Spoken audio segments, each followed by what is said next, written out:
Nataka niwaambie leo vijana wa Tanzania na Afrika, wa kike na wa kiume,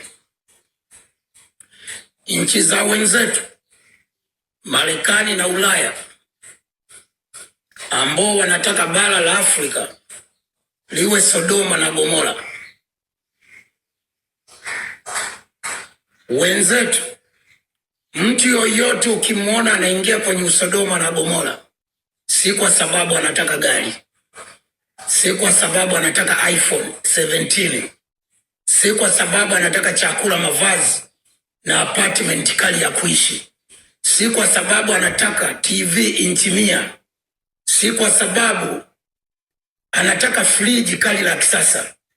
Wenzetu hivyo vitu kila mtu anavyo, ndio serikali zao zilishahakikisha watu wasiwaze hivyo vitu, na ndio maana unaweza ukaacha simu yako ya milioni 3 sehemu na hakuna mtu wa kuichukua. Tofauti na huku, wanawake wanapigwa miti kwa sababu ya iPhone, wanaume wanapigwa miti kwa sababu ya kulala pazuri, kuendesha gari zuri. Kwa wenzetu hata Bamedi anamiliki gari. Kwa wenzetu ukishakuwa tu na ajira, unaenda kwa bosi kumwambia nataka gari aina fulani, wanaangalia mshahara wako. Tayari kampuni unaofanya kazi na kudhamini kwenye kampuni inayouza magari, kama inauza simu, kama inauza friji, kama chochote, sofa set unayoitaka wewe, kampuni unayofanyia kazi na kudhamini, na unakuwa unakatwa taratibu kwenye mshahara wako. Na mpaka hivyo vitu, mpaka TV, mpaka redio, sijui nini, unataka friji, vina bima. Ikiharibika unagewa jingine. Kwa hiyo wenzetu, ndio maana mpaka ni mwanaume anataka kuwa mwanamke, anajisikia kutoka moyoni, si kwamba hana pesa ya kuishi, si kwamba hana kazi. Mwanamke anataka kuwa mwanaume, si kwamba hana maisha. Lakini Afrika mnapigwa miti mpaka mnajinyea sababu ya kuvaa vizuri, kulala pazuri, kutaka gari zuri. Na ndio maana wenzetu kule kila mwisho wa mwezi raia wao wanawekewa pesa benki na serikali ya kutumia. Tunaosimwone mzungu yuko huko mwisho wa mwezi mnakunyote, hizo ni pesa kawekewa. Taifa peke yake Afrika lilikuwa linawekea wananchi wake pesa kila mwisho wa mwezi, tena ni nyingi kuliko Marekani na Ulaya, ni Libya.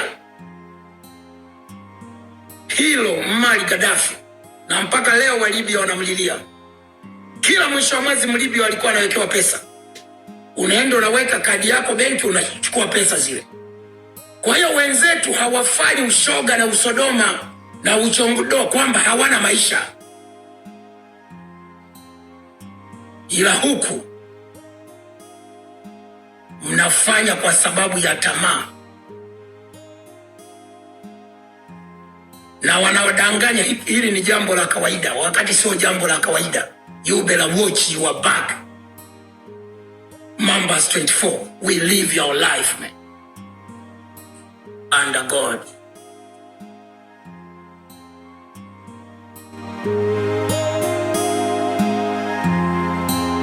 So hayo bwana, yalikuwa ni maoni ya Dudu Baya kuhusiana na baadhi ya mienendo na mmomonyoko wa maadili kwa upande wa Tanzania kwa namna moja au nyingine. Kwa mujibu wake yeye bwana, kama ulivyomsikia, anasema kwamba sababu ya watu kuingia kwenye mambo ya upinde, mambo ya uchangudoa, kibongo bongo, ni kutokana na maisha kuwa magumu, lakini kwa upande wa nchi nyingine zilizoendelea huko nje ni tofauti kidogo. Ni mtu tu mwenyewe anajisikia, kwa sababu miundombinu na mifumo ambayo imeshawekwa ipo poa kabisa. Hali ya maisha, hali ya uchumi katika nchi za watu wengine huko zimenyoka tofauti kabisa na bongo. Bongo ukiona mtu bwana amekuwa ni mtu wa upinde, ujue kabisa kwamba ni tamaa, maisha magumu na vitu vingine kama hivyo, lakini kwa nchi za nje ni maamuzi tu ya mtu mwenyewe.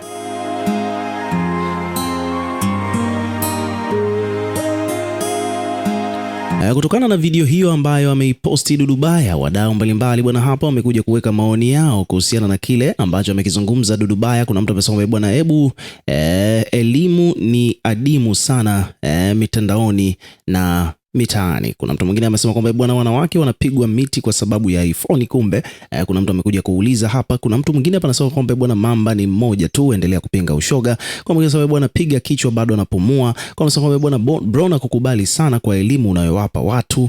Kuna mwingine anasema kwamba bwana, mamba 24 mtumbadi.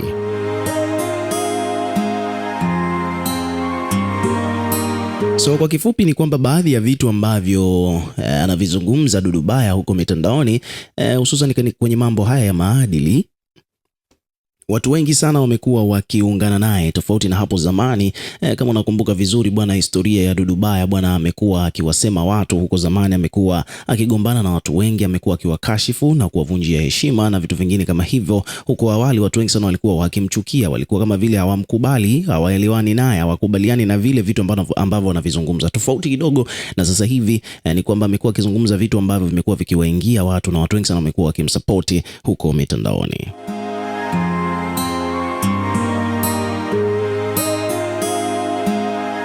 So comment ambazo zimejitokeza kiukweli ni nyingi.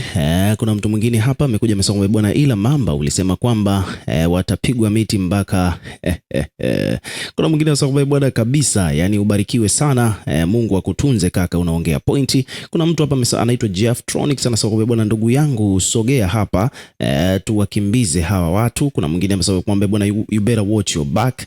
Kuna mwingine anasema bwana, uzuri wa hii nchi bwana uzuri wa nchi ya Malawi ni kwamba viongozi wanaunga mkono, inawezekana. Okay, kuna mwingine hapa amesema bwana, you better watch your back. Kuna mtu anasema kwamba bwana, alichokizungumza huyu jamaa leo ni ukweli kabisa.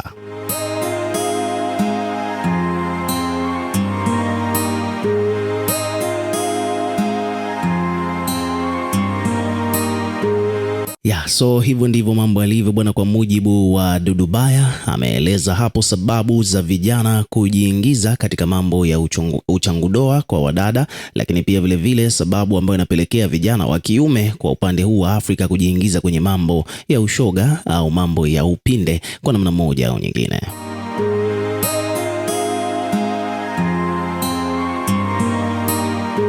So ukiwa kama mdau, na wewe pia tuwekee maoni yako katika comment section, tutakuwa tukisoma na kureplay kila comment ambayo tutakuwa tunaiona, lakini pia vile hakikisha tu una subscribe kwa ajili ya kupata update zaidi.